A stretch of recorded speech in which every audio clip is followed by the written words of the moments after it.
Bismillahirrahmanirrahim. Akan membahas satu ayat di dalam Al-Quranul Karim, tepatnya dalam surah Al-An'am ayat ke-158.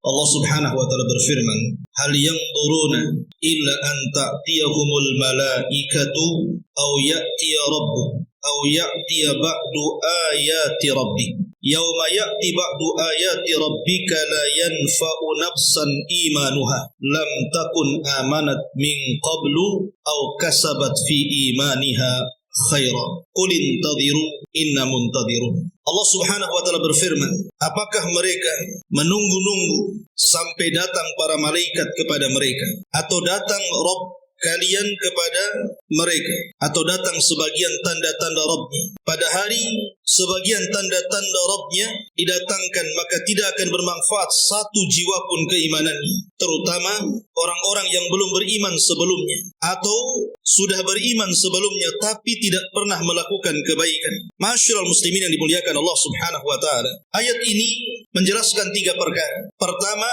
anta'tiyahumul malaika, datang malaikat kepada mereka.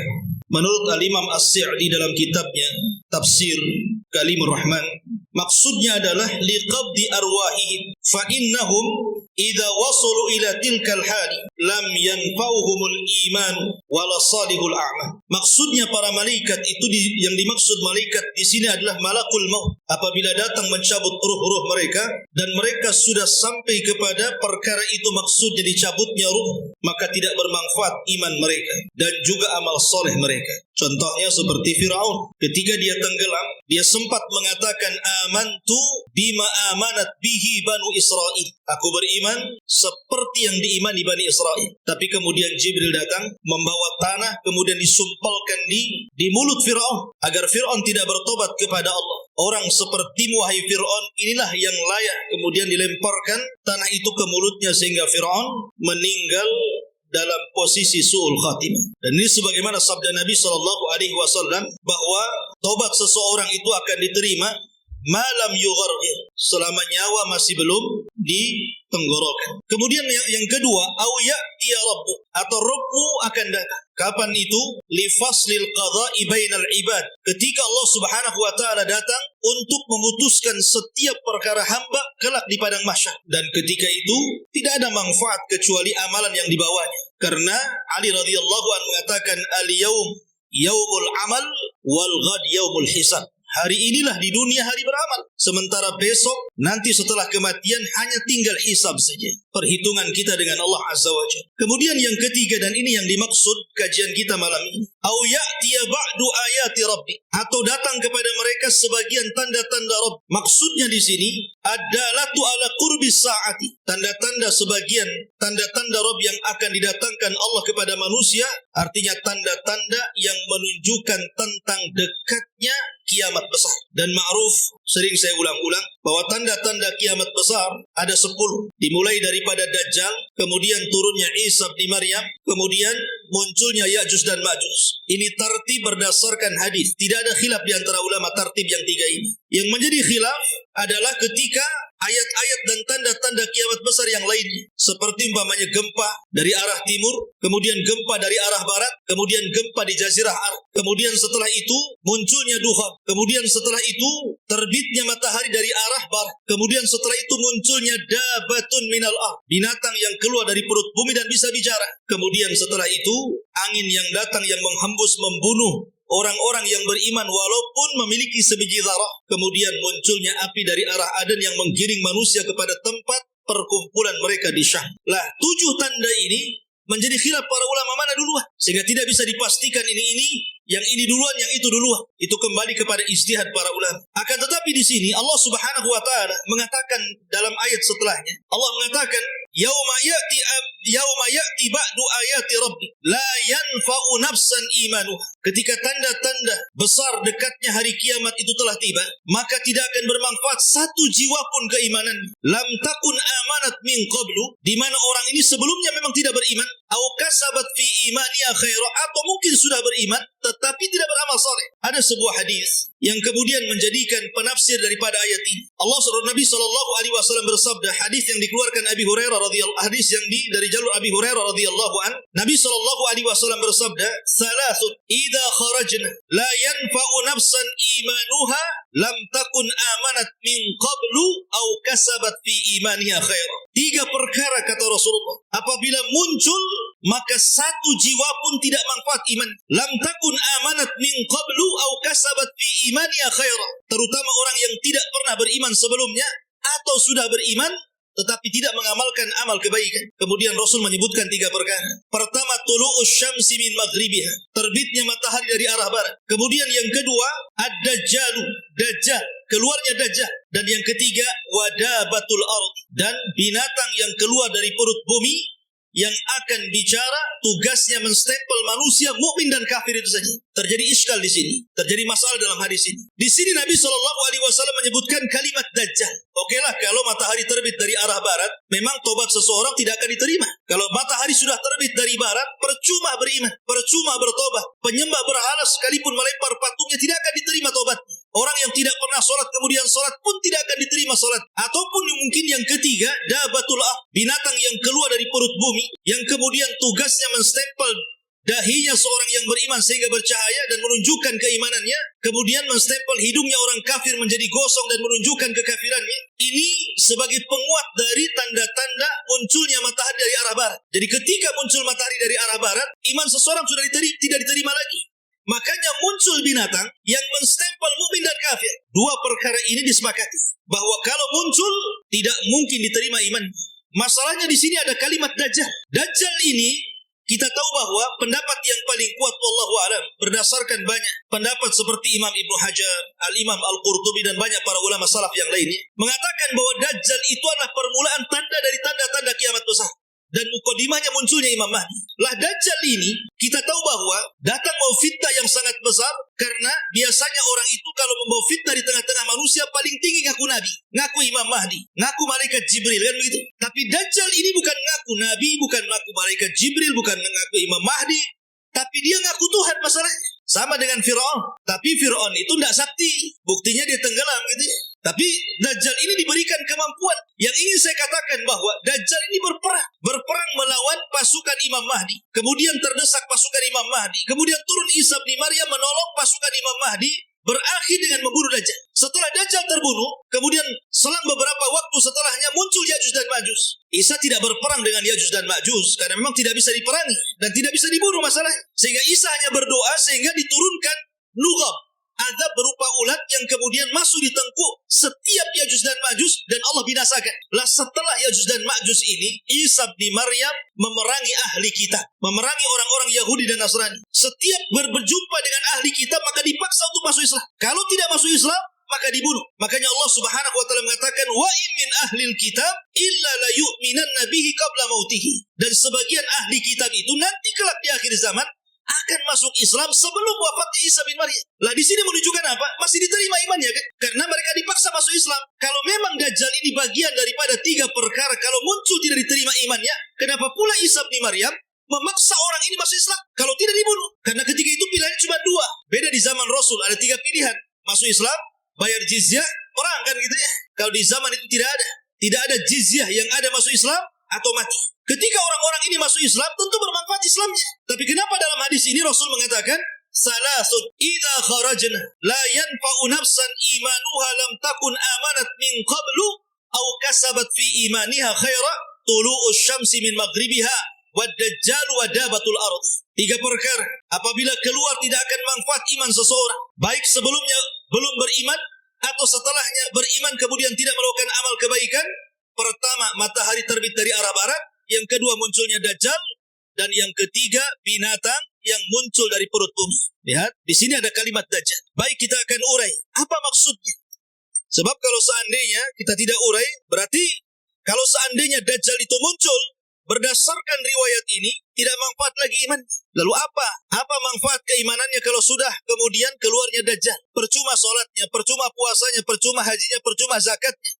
Kalau melihat dohir hadis ini. Ma'asyiral muslimin yang dimuliakan Allah Azza wa Jalla, baik kita akan urai. Sebagian para ulama mengatakan yang dimaksud kalimat Dajjal dalam 3 ayat yang kalau keluar tidak akan diterima imannya. Yang pertama, bahwa anna dzikra Dajjal fil hadis wahmun. Ingat bahwa penyebutan Dajjal dalam hadis ini adalah sebuah waham. Waham itu artinya kesamaran daripada rawi. Sebagaimana dikatakan oleh Imam Al-Qurtubi Abul Abbas rahimahullahu ta'ala. Beliau mengatakan dalam syarah hadis ini, yalzamu alaihi an yartafi'al at-taqlib bil imani wa bit taubati inda khuruji. Sebab kalau Dajjal itu diletakkan di 3 tanda ini, maka mengharuskan terangkatnya iman dan taubat ketika keluarnya. Dan tentu ini menyelisih dalil yang lain. Karena Isa bin Maryam keluar setelah Dajjal dan memaksa untuk beriman. Maka beliau mengatakan ini adalah wahmun min ba'di ruwah. Pertama ini kesamaran, waham daripada sebagian rawi hadis. Dan Syekh Albani rahimahullahu ta'ala menyebutkan di dalam kitabnya As-Sahihah, jilid yang ke-7, pada urutan ke-160, ke-1635, bahwa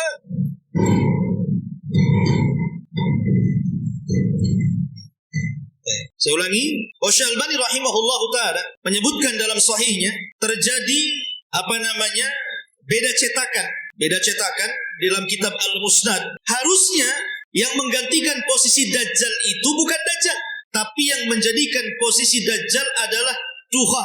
Kemudian beliau mengatakan wala arahu illa tashifan, dan aku tidak melihat adanya perubahan lafaz ini karena ada kesalahan rawi. Jadi dari sini ikhwatu fiddin menunjukkan bahwa letaknya dukhon di mana?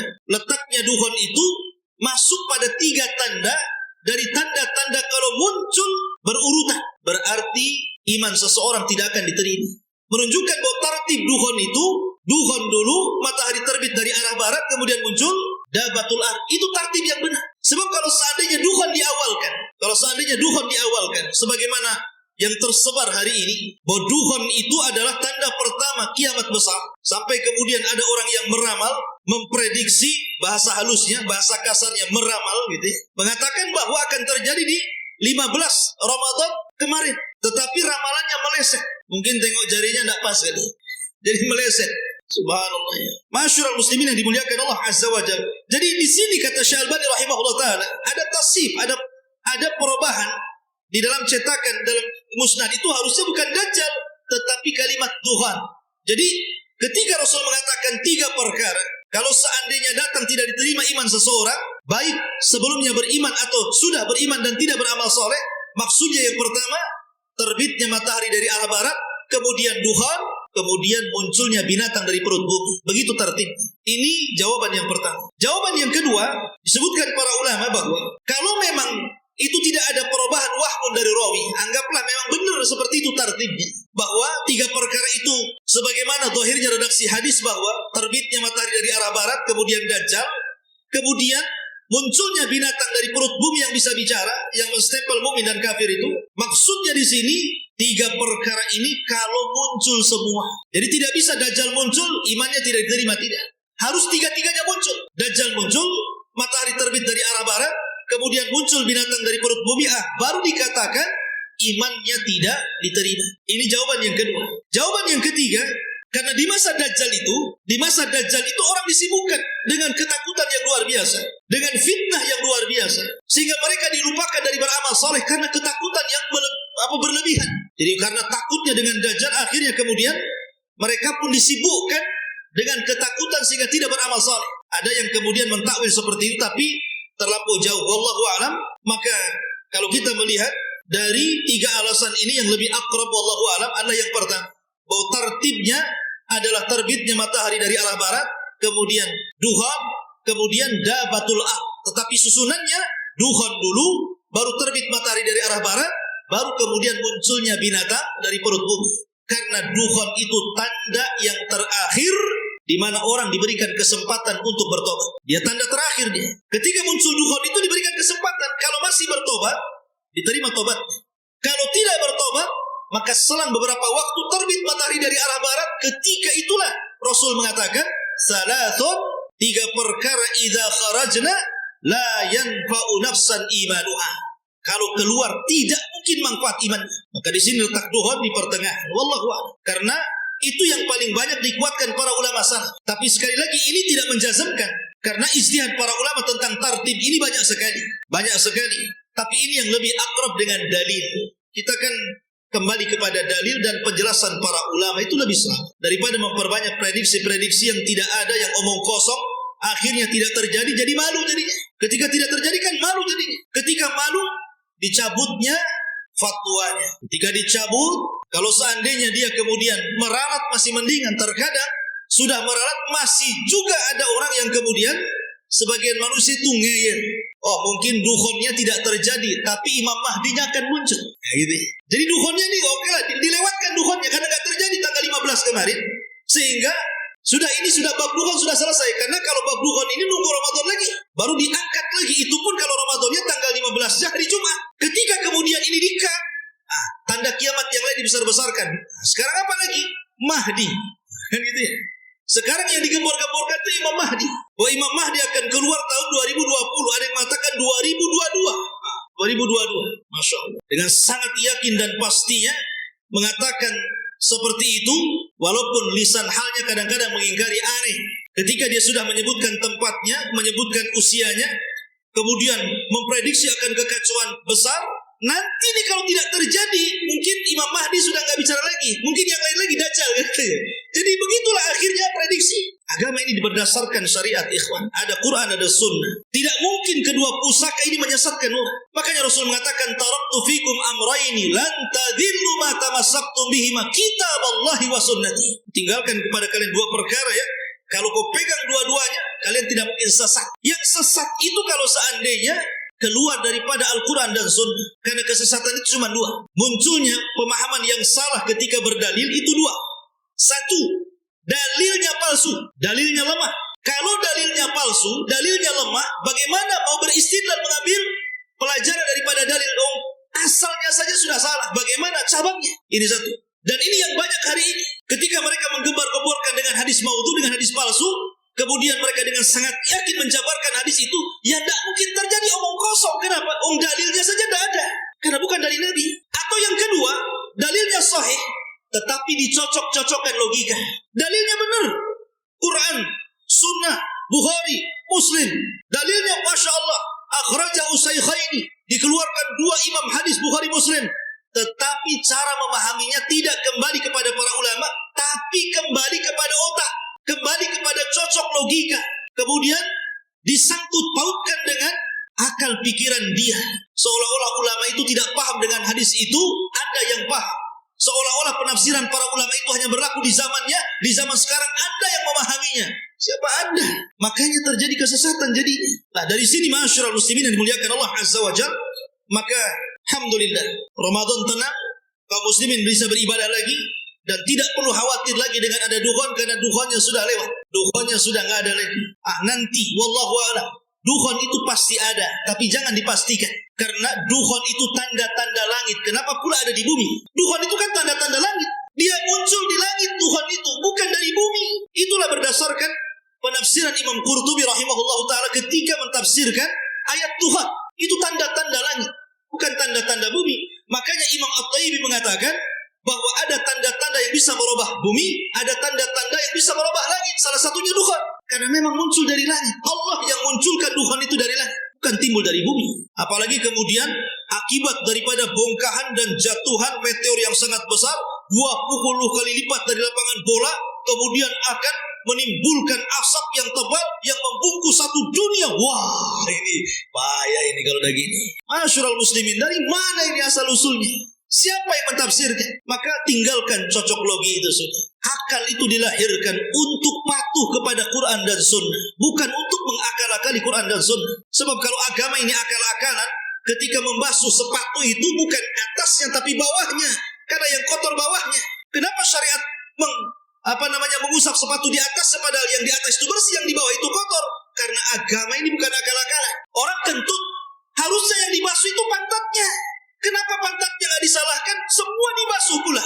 Karena memang agama bukan logika. Orang junub mengeluarkan sperma. Sperma itu tidak najis. Kalau kencing najis, harusnya yang mengeluarkan najis itu yang mandi. Ini yang mengeluarkan tidak najis, tidak mandi. Aneh, logikanya di mana? Air mandi kan tidak najis. Kenapa suruh mandi? Kencing najis, kenapa tak suruh mandi? Menunjukkan agama bukan akal-akalan. Agama itu ketundukan. Sudahlah, berhenti cocok logi itu, meresahkan umat saja. Maka saya nasihati, bertobatlah mumpung masih ada waktu. Pertama, mumpung Anda belum mati. Yang kedua, mumpung matahari belum terbit dari arah barat. Tobat, kembalikan fatwanya, kembalikan kepada para ulama supaya masyarakat tenang. Masyarakat tenang, masyarakat bisa ibadah. Ajak mereka, badiru bil a'mali fitanan. Ajak mereka beramal. Sekarang ini waktu fitnah, fitnah banyak. Kesyirikan merajalela, orang yang menentang sunnah di mana-mana, istihza dengan agama luar biasa. Semenjak ada medsos ini, sholat kemudian dibuat main-main, Nabi dilecehkan, Al-Quran diinjak-injak. Ini kita perang dengan fitnah. Harusnya ini yang dibenahi, akidah manusia kita benahi. Ajak manusia, ajarkan ilmu yang benar, akidah yang kuat, tauhid yang mantap, supaya umat ini bisa beribadah dengan baik dan membawa berkah bagi negara ini, daripada hanya ditakut-takuti terus. Karena persiapan fisik itu nomor berapa? Persiapan iman itu yang sesungguhnya. Apalagi di bulan Ramadan, maka khusyukan puasa, khusyukan tarawih, khusyukan qiraatul Quran, bermunajat kepada Allah agar kita minta dibebaskan dari api neraka. Subhanakallah bihamdika, asyhadu an la ilaha illa anta, astaghfiruka wa atubu ilaik. Allahu ta'ala. Assalamualaikum warahmatullahi wabarakatuh.